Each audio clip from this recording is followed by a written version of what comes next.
আল হিকমা, বিশুদ্ধ দিন প্রচারে নির্ভীক পথ চলা। আসসালামু আলাইকুম ওয়া রাহমাতুল্লাহ।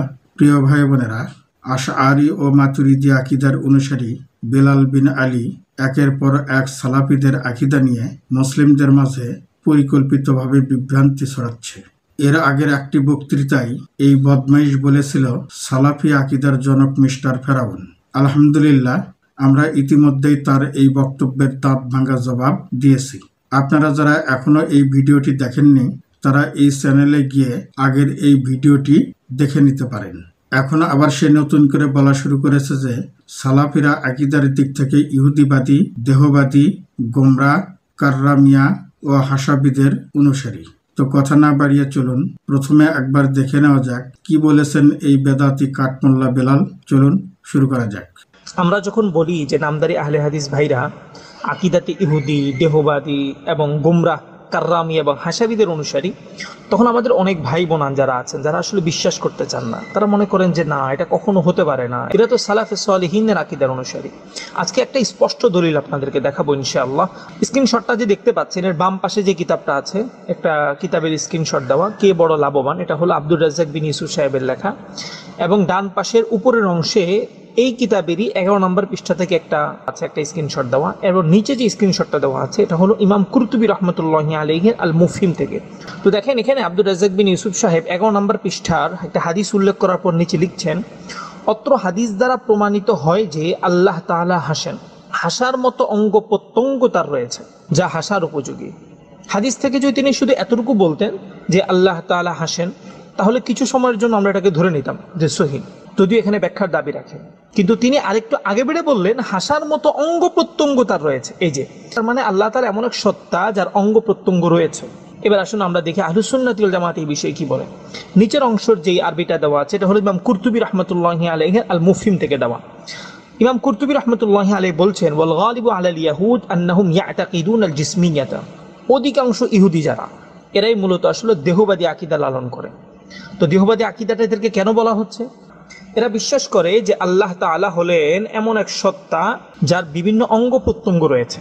এই যে আব্দুর রাজ্জাক বিন ইউসুফ যে কথাটা বললেন, হাসার মতো তার অঙ্গ প্রত্যঙ্গ রয়েছে। এই যে এরাও বিশ্বাস করে, ইহুদিরাই বিশ্বাস করে কি আল্লাহ তাআলা এমন এক সত্তা যার অঙ্গ প্রত্যঙ্গ রয়েছে।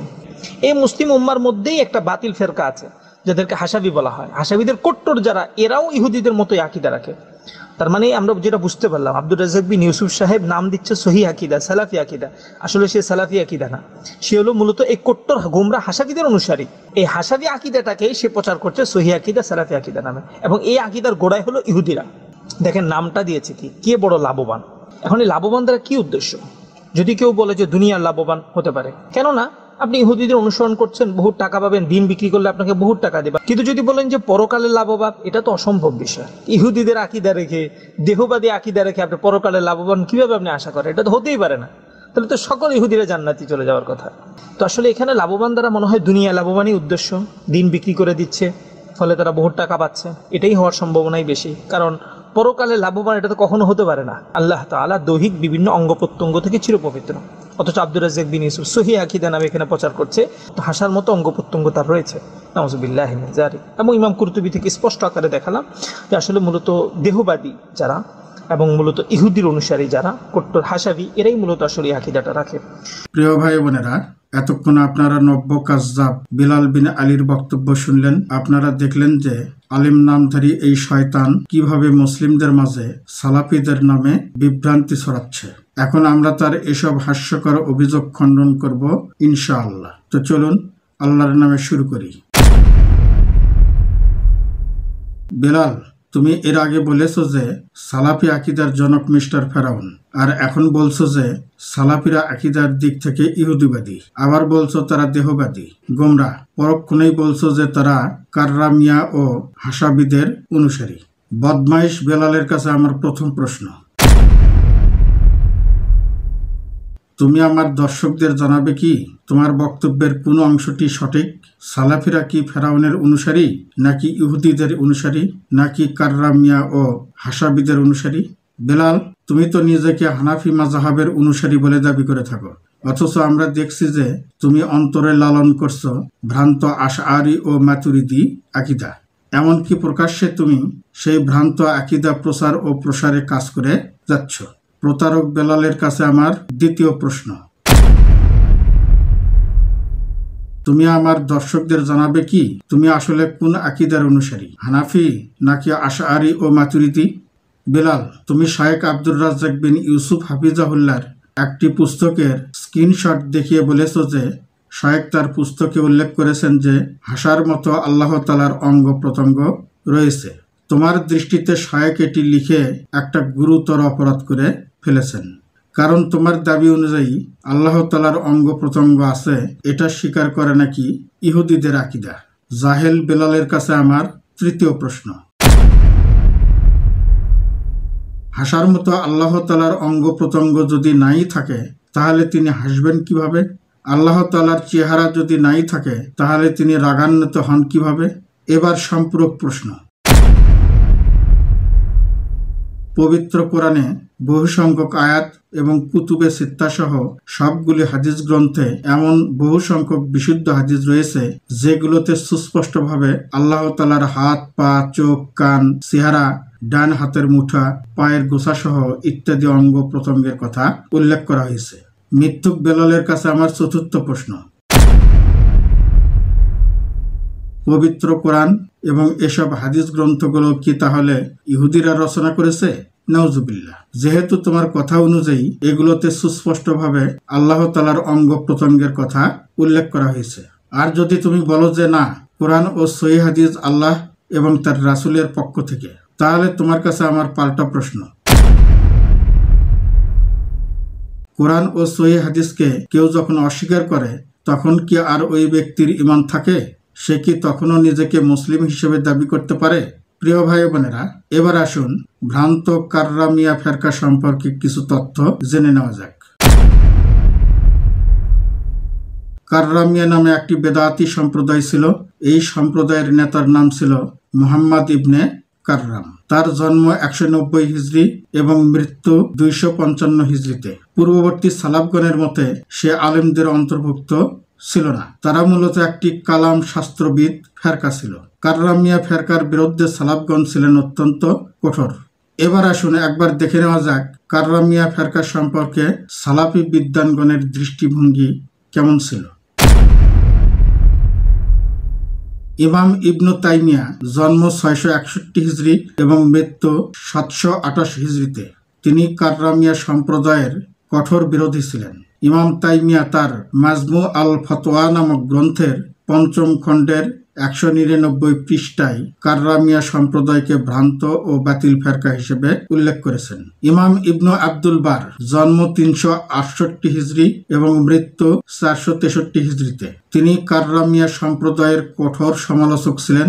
ইমাম আব্দুল বার তার আত-তাহমিদ নামক গ্রন্থের 9ম খণ্ডের 238 পৃষ্ঠায় কাররামিয়া সম্প্রদায়কে মুরজিয়াদের সবচেয়ে নিকৃষ্ট অংশ বলে উল্লেখ করেছেন। ইমাম ইবনু কাসির জন্ম 701 হিজরি এবং মৃত্যু 774 হিজরিতে। তিনিও কাররামিয়া সম্প্রদায়ের কঠোর বিরোধী ছিলেন। ইমাম ইবনু কাসির তার বিখ্যাত তাফসির গ্রন্থ ইবনে কাসিরে সূরা তাহার 5 নম্বর আয়াতের ব্যাখ্যায় ইঙ্গিতে তিনি কাররামিয়া সম্প্রদায়কে গোমরাহ বলে উল্লেখ করেছেন। এছাড়া হাসাবি নামে একটি ফেরকার আবির্ভাব ঘটে, যারা মুজাসসিমা ও মুশাব্বিহা নামেও পরিচিত ছিল। এরা মূলধারার আহলুস সুন্নাহ ওয়াল জামাতের আকীদা থেকে বিচ্যুত ছিল। ইমাম ইবনু তাইমিয়া তাদেরকে ভ্রান্ত ও বিপদগামী বলে উল্লেখ করেছেন। ইমাম ইবনু আব্দুল বার বলেন হাসাবিদের আকীদা সত্য ও সুন্নাহ থেকে বিচ্যুত। তিনি আরো বলেন হাসাবিরা মুরজিয়াদের মধ্যে সবচেয়ে খারাপ গোষ্ঠী। এছাড়া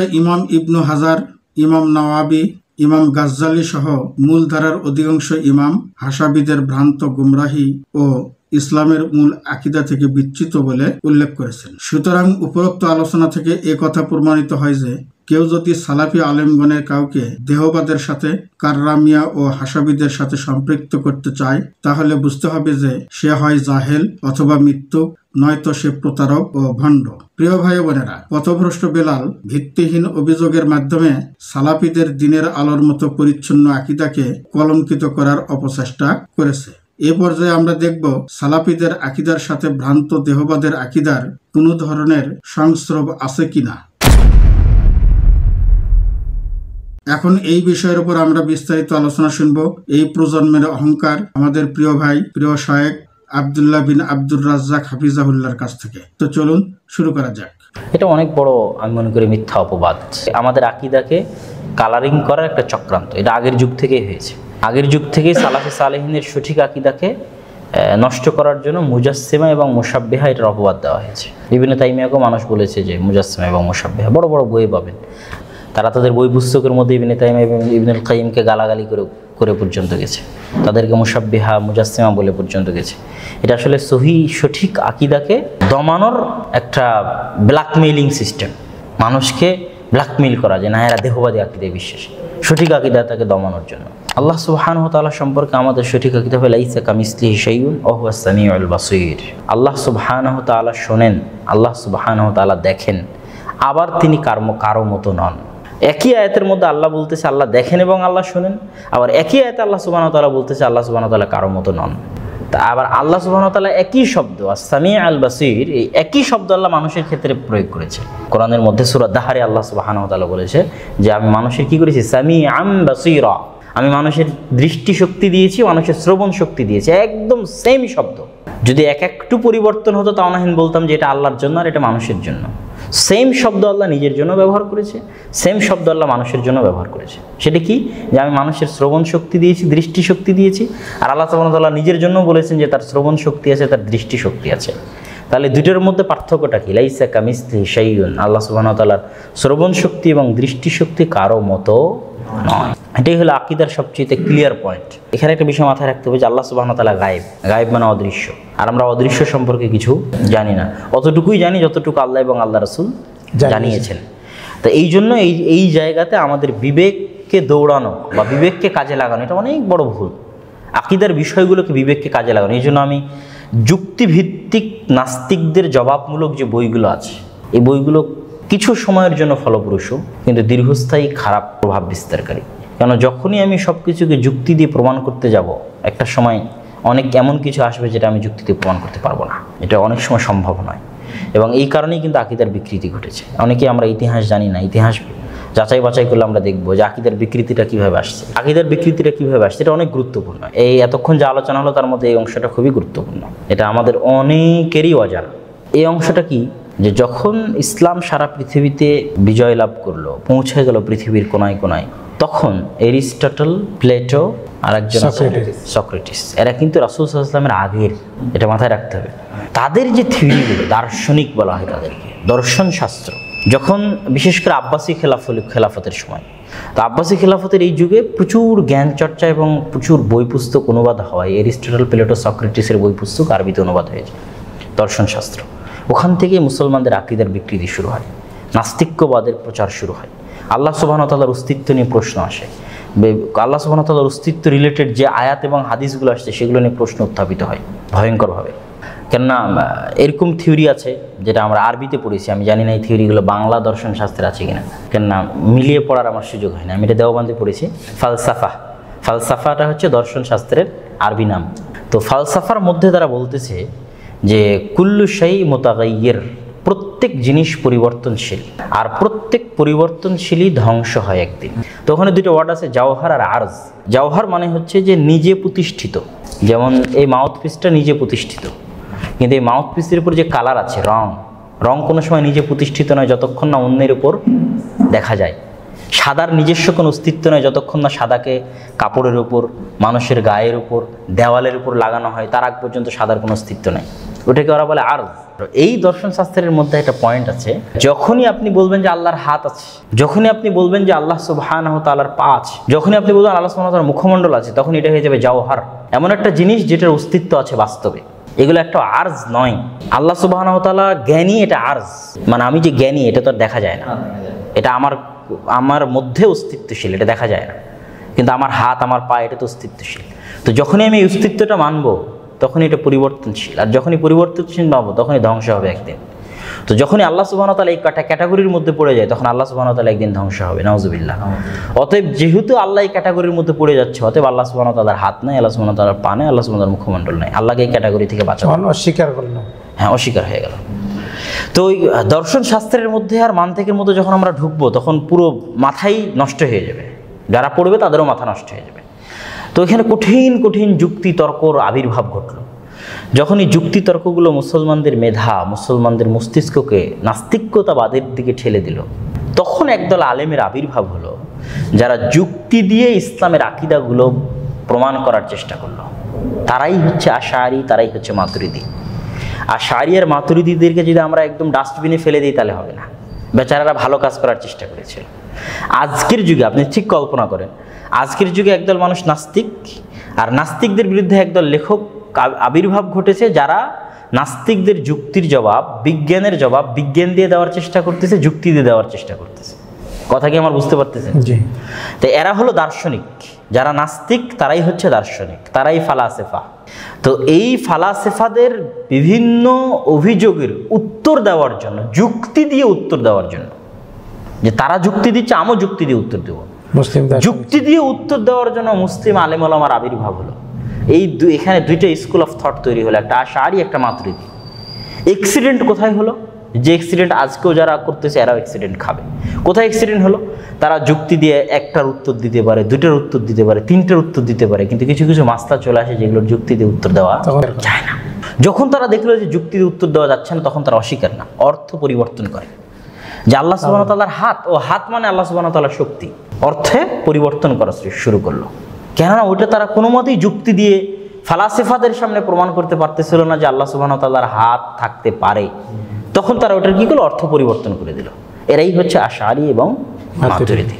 আমাদেরকে প্রথমত বিশ্বাস করতে হবে যে আমাদের চোখের একটা সীমা আছে, দেখার দৃষ্টিশক্তির আমাদের সীমা আছে না নাই?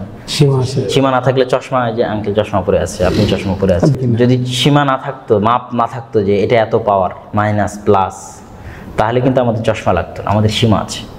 ঠিক আমাদের শ্রবণ শক্তির সীমা আছে। এখনই কানে কানে আপনারা দুইজন কথা বললে আমি শুনতে পাবো না। তো যেহেতু আমাদের সব কিছুর সীমা আছে, মানে আমাদের বিবেকেরও সীমা আছে। আমরা সবসময় কোন জায়গায় ভুল করি? আমরা মনে করি আমরা সব জানতাম। কেন আমি জানতে পারবো না? কেন যুক্তিতে টিকবে না? এই জিনিসটা বিশ্বাস করাই তো ভুল। প্রথমত আপনার নিজের অপূর্ণাঙ্গতা, আপনার নিজের অযোগ্যতা, আপনার নিজের কমতি বিশ্বাস করতে হবে যে আপনি মাখলুক, আপনি সৃষ্টিজীব।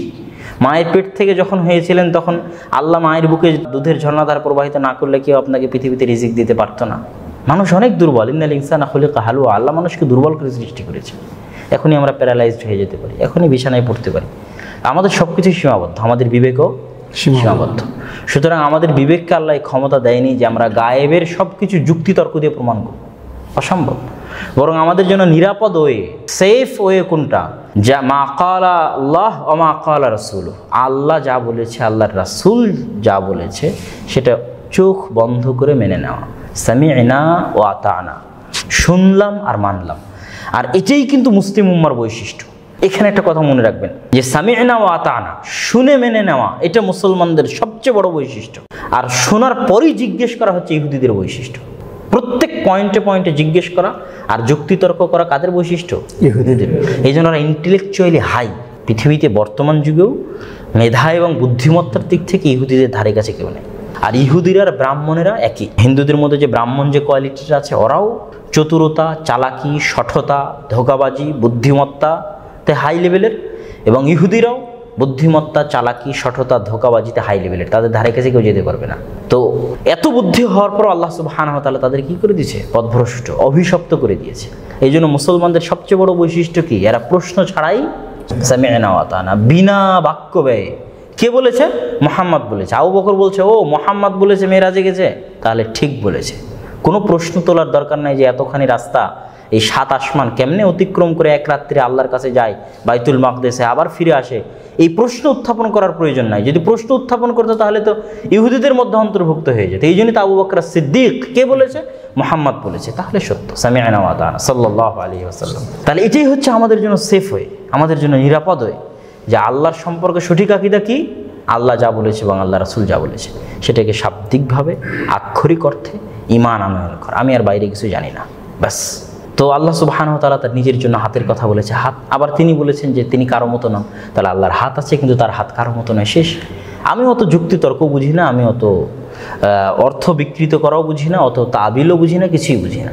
আমার টার্গেট জান্নাতে যাওয়া। জান্নাতে যেতে চাইলে মুহাম্মদ সাল্লাল্লাহু আলাইহি ওয়াসাল্লাম এবং তার রব যা বলেছে তা মানতে হবে। তারা এটা বলেছে, আমি এটা মেনে নিয়েছি, ব্যাস। এটাই নিরাপদ। আল্লাহ সুবহানাহু ওয়া তাআলা আমাদেরকে এটার প্রতি ফিরে আসার তৌফিক দান করুন। আরও একটি স্পষ্ট আকীদা ওয়াসিতিয়ার মধ্যে আছে যে হাত পা এগুলোর কথা বাদ দিলাম, যখন জ্ঞানের কথা আসে, যখন জীবনের কথা আসে, যে আল্লাহ সুবহানাহু ওয়া তাআলা জীবিত, তো মানুষও তো জীবিত, পশু প্রাণী তো জীবিত, তো আল্লাহর জীবিত থাকার মানুষের জীবিত থাকা কি এক? আল্লাহ সুবহানাহু ওয়া তাআলা জ্ঞানী, তো মানুষও তো জ্ঞানী, মানুষ জ্ঞানী নয়? মানুষও জ্ঞানী, তো আল্লাহ সুবহানাহু ওয়া তাআলা জ্ঞানী, তো আল্লাহর জ্ঞানী হওয়ার মানুষের জ্ঞানী হওয়া কি এক? এই প্রশ্নগুলো ইবনে তাইমিয়া রাহিমাহুল্লাহ উত্থাপন করেছে যে যারা আল্লাহ সুবহানাহু ওয়া তাআলার হাত পা এগুলোকে অস্বীকার করতে চায় সাদৃশ্যতার ভয়ে, তাদেরকে আল্লাহর জ্ঞানী হওয়া অস্বীকার করতে হবে কেন? জ্ঞানী হওয়ার মধ্যে মানুষের জ্ঞানী হওয়ার সাথে সাদৃশ্যতা আছে। তাদেরকে আল্লাহর জীবিত থাকা অস্বীকার করতে হবে কেন? আল্লাহর জীবিত থাকার সাথে মানুষের জীবিত থাকার সাদৃশ্যতা আছে। তাহলে আল্লাহর জন্য কোনো সিফাতি, কোনো গুণই বাস্তবায়ন করতে পারবে না কেন? আর আল্লাহ সুবহানাহু ওয়া তাআলা কেন এটার মুখাপেক্ষী? আমরা আল্লাহকে চিনব কিভাবে? আল্লাহ এমন একটা গুণের কথা বললো যে আমি জানিই না, তাহলে কি আমি আল্লাহকে চিনতে পারবো? যে আমি চিনিই না, তাহলে আল্লাহকে ওই গুণগুলোর কথাই বলতে হবে যেই গুণগুলো মানুষ জানে। আল্লাহ এটা বলতে বাধ্য, নাহলে মানুষ তো আল্লাহকে চিনবে না। যে আল্লাহ সুবহানাহু ওয়া তাআলা চান যে মানুষ তার রবকে চিনুক, তাহলে মানুষকে চিনাতে গেলে তো আল্লাহর কিছু না কিছু বৈশিষ্ট্যমণ্ডিত করতেই হবে। আর যখনই আল্লাহ তার নিজেকে বৈশিষ্ট্যমণ্ডিত করতে চাইবে, তখন কি আল্লাহ এমন কিছু বৈশিষ্ট্য বলতে পারবে যে বৈশিষ্ট্য মানুষ চেনে না?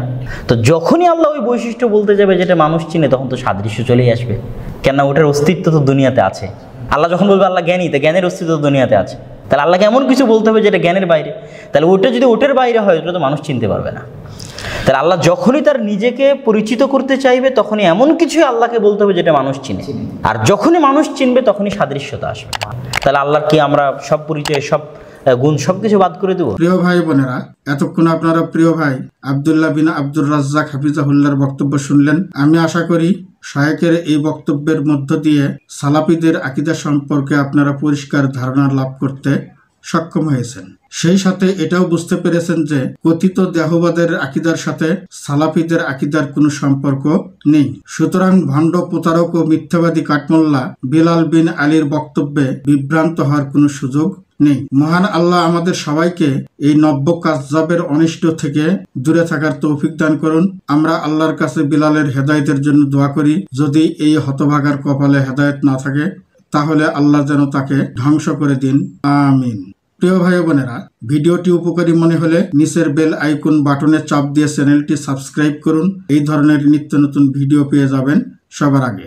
ভিডিওটিতে একটি লাইক ও একটি কমেন্টস করে আপনাদের মূল্যবান মতামত ও পরামর্শ দিয়ে আমাদের সাথেই থাকুন। সেই সাথে ভিডিওটি শেয়ার করে অন্যদের দেখার সুযোগ করে দিন। এটি আপনার আমলনামায় অবশ্যই সাদাকায়ে জারিয়ার সওয়াব হিসেবে লিপিবদ্ধ হবে ইনশাআল্লাহ। প্রিয় ভাই বোনেরা, এতক্ষণ সাথে থেকে পুরো ভিডিওটি দেখার জন্য সবাইকে ধন্যবাদ।